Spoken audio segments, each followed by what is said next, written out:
Bonjour à tous, je me nomme Diba Bourgeois-Louis, je suis étudiant à licence à l'Université de Yaoundé 2, option sciences politiques.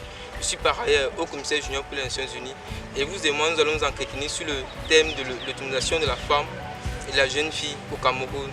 Avant de commencer, c'est d'abord pourquoi le concept de l'autonomisation de la femme et de la jeune fille de façon globale, étant donné que c'est un concept qui a été promu par les organismes des Nations Unies au travers des objectifs tels que les OMD et les ODD. Nous dirons donc que l'autonomisation de la femme et de la jeune fille est l'ensemble des processus visant à l'amélioration de son intégration sur le plan politique, social et économique. Et vous et moi, nous allons vous poser la question de savoir quels sont les problèmes que connaissent les jeunes filles, les jeunes femmes au Cameroun. Nous allons évoquer cela sur le plan suivant au travers de sa structure créatique telle que le plan économique, social et politique. Étant donné que les jeunes femmes rencontrent plusieurs problèmes, notamment sur le plan politique, sur le plan social et sur le plan économique, il sera question, vous et moi, d'essayer de recenser ces problèmes de façon globale. Une femme sur trois sera victime tout au cours de sa vie, elle sera victime du viol, des violences psychologiques, morales ou physiques.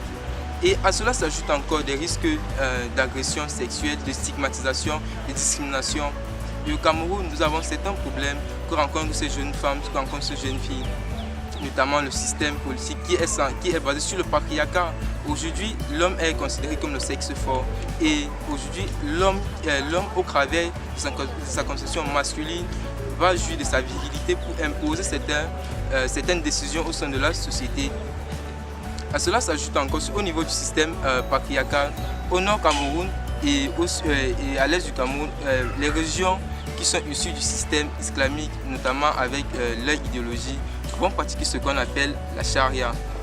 Et cette pratique prône l'exclusion sur l'éducation de la jeune fille. À cela s'ajoute encore le système culturel camerounais. Aujourd'hui, les peuples nordistes pratiquent ce qu'on appelle la mutilation génitale féminine.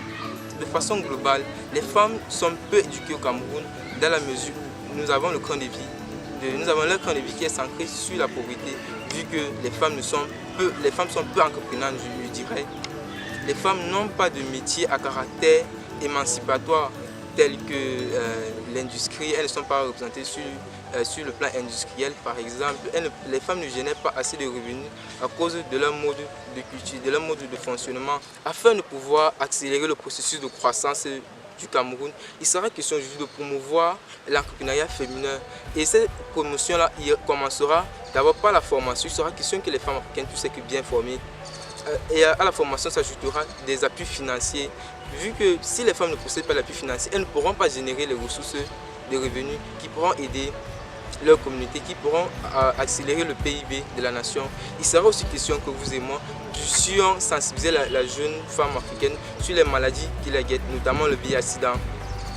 48% des femmes infectées par le VIH sont susceptibles de contaminer d'autres personnes. Il sera question aujourd'hui de sensibiliser les femmes sur les dangers des IST et des MST. Et il est question aujourd'hui que nous puissions prendre en compte les problèmes que touchent ces femmes afin de pouvoir sensibiliser la population, mobiliser les fonds pour pouvoir aujourd'hui impacter la société de façon positive. Il sera question que chaque Camerounais puisse être fier des valeurs que représente la femme. La femme n'est pas que la mère de l'humanité, mais elle est une condition sine qua non au développement de notre pays et de notre continent. Il sera question que vous et moi puissions unir nos forces, que nous puissions sensibiliser l'opinion publique et les politiques publiques afin que la femme aujourd'hui puisse être représentée dans les hautes sphères de la société, à l'exemple de la secrétaire générale de la francophonie, Louise Mouchiko Wabou. Je vous remercie.